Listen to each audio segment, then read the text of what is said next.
যোৰহাটৰ ছটাইত জেআই শৰীৰচৰ্চা কেন্দ্ৰ মুকলি। শুভ উদ্বোধন কৰে যোৰহাট পৌৰসভাৰ প্ৰাক্তন পৌৰপতি তথা শৰীৰ চৰ্চাবিদ প্ৰশান্ত বৰাই। চেনিজান অঞ্চলত আমাৰ সতীৰ্থ ছটাই সতীৰ্থ তথা আমাৰ ভাতৃ জ্যোতি ফুকনে আজি জেআই ফিটনেছ চেণ্টাৰ নামৰ যিটো শৰীৰচৰ্চা কেন্দ্ৰ ইয়াত স্থাপন কৰিছে তাক মোৰ উদ্বোধন কৰিবলৈ মাতিলে মই সঁচাকৈ গৌৰৱান্বিত। বিশেষকৈ এইটো কাৰণে আৰু ভাল লাগিছে, জ্যোতি হ'ল আমাৰ ষ্টুডেণ্ট। আমি জ্যোতিক হাতত ধৰি শিকাইছিলোঁ আৰু বিশেষকৈ অসমত স্থান লাভ কৰিবলৈ সক্ষম হৈছিলে। মিষ্টাৰ আছাম নিজৰ গ্ৰুপত মিষ্টাৰ আছাম স্থান লাভ কৰিছিলে আৰু নেশ্যনেল খেলো খেলিছিলে।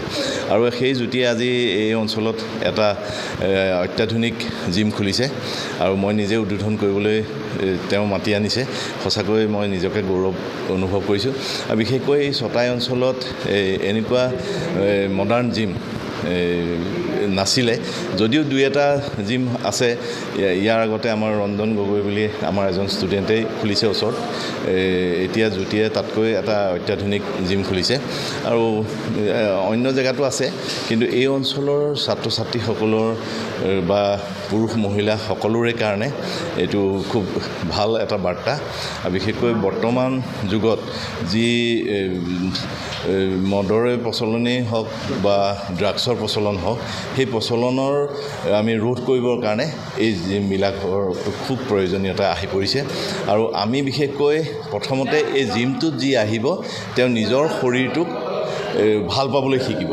আৰু নিজৰ শৰীৰটোক যেতিয়া ভাল পাব তেতিয়া কোনো বেয়া কামলৈ তেওঁলোক কিন্তু কেতিয়াও আগবাঢ়ি নাযায়। গতিকে যুৱ প্ৰজন্মক মই আহ্বান জনাইছোঁ, আহক এই জিমলৈ আহক, নিজৰ শৰীৰটো ভাল পাবলৈ শিকক আৰু নিজৰ শৰীৰটোক ভাল পোৱাৰ লগে লগে নিজৰ জাতিটো, নিজৰ ৰাজ্যখনক, নিজৰ দেশখনক ভাল পাবলৈ শিকাৰ লগতে এখন সুস্থ সমাজ গঢ়িবৰ কাৰণে আগবাঢ়ি আহিব। ধন্যবাদ। উল্লেখযোগ্য যে যোৰহাটৰ ছটাইত জেআই শৰীৰচৰ্চা কেন্দ্ৰ শুভ উদ্বোধন সম্পন্ন হৈ যায় এটি মাংগলিক অনুষ্ঠানেৰে। সমাজত সুস্থ জীৱনশৈলী গঢ়ি তোলা আৰু নিয়মীয়া শৰীৰচৰ্চাৰ প্ৰতি আগ্ৰহ বৃদ্ধি কৰাৰ লক্ষ্যৰে স্থাপন কৰা এই কেন্দ্ৰটো আনুষ্ঠানিকভাৱে ফিতা কাটি শুভ উদ্বোধন কৰে যোৰহাটৰ প্ৰাক্তন পৌৰপতি তথা শৰীৰচৰ্চাবিদ প্ৰশান্ত বৰাই। উদ্বোধনী অনুষ্ঠানত উপস্থিত অতিথিসকলে সুস্থ সমাজ গঢ়াৰ ক্ষেত্ৰত শৰীৰচৰ্চাৰ গুৰুত্বৰ ওপৰত আলোকপাত কৰি নিয়মীয়াকৈ ব্যায়াম কৰাৰ আহ্বান জনায়। লেডিছৰ কাৰণেও এতিয়া মই কোৱা হৈছে মোৰ এইখিনি জেণ্টছ লেডিছৰ কাৰণে। আৰু এতিয়া ৰেহাই মূল্যক এতিয়া আগষ্ট মাহত মই ৰেহাই মূল্য এনেই এডমিশ্যনত 1000 কৈছিলোঁ, মন্থলি 800 কৈছিলোঁ। তো এতিয়া মই আগষ্ট মাহত মানে ধৰি লওক ৰেহাই মূল্য দিছোঁ। 13 দিলে হৈ যাব, মানে 1300 টকা দিলে আপোনাৰ এডমিশ্যন হেৰি কৰিব পাৰিব। চব অফাৰ দি আছোঁ মানে এইখিনি কৰিবৰ কাৰণে। কি মানে অত্যাধুনিক কি বস্তু আছে?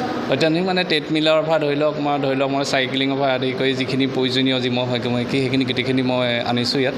মই পঞ্জাৱৰ পৰা আনিছোঁ, ইয়াৰ পৰা নহয়, পঞ্জাৱৰ পৰা আনি মানে এইখিনি অত্যাধুনিক বস্তু, নতুন আধুনিক যিখিনি নতুন হেৰি হৈছে সেইখিনি চবখিনি আনিছোঁ। ইয়াত ফেচিলিটি দিয়া হৈছে। মই এচিলৈকে মানে ইয়াত যোগান ধৰিছোঁ, মানে চবখিনি কোৱা হৈছে আৰু ইউনিচেক্স? হয়, ইউনিচেক্স কোৱা হৈছে। হয়, প্লেচটো হৈছে আমাৰ চেনিজান ছটাই চায়েন্স কলেজ আছে, এইখিনি ওচৰতে হৈছে, অভাৰব্ৰিজটোৰ ওচৰত। আৰু মোৰ জেআই ফিটনেছ। হয়, ফোন নম্বৰ 8638090377। ডিজি বৰাৰ ৰিপৰ্ট, নিউজ নাও।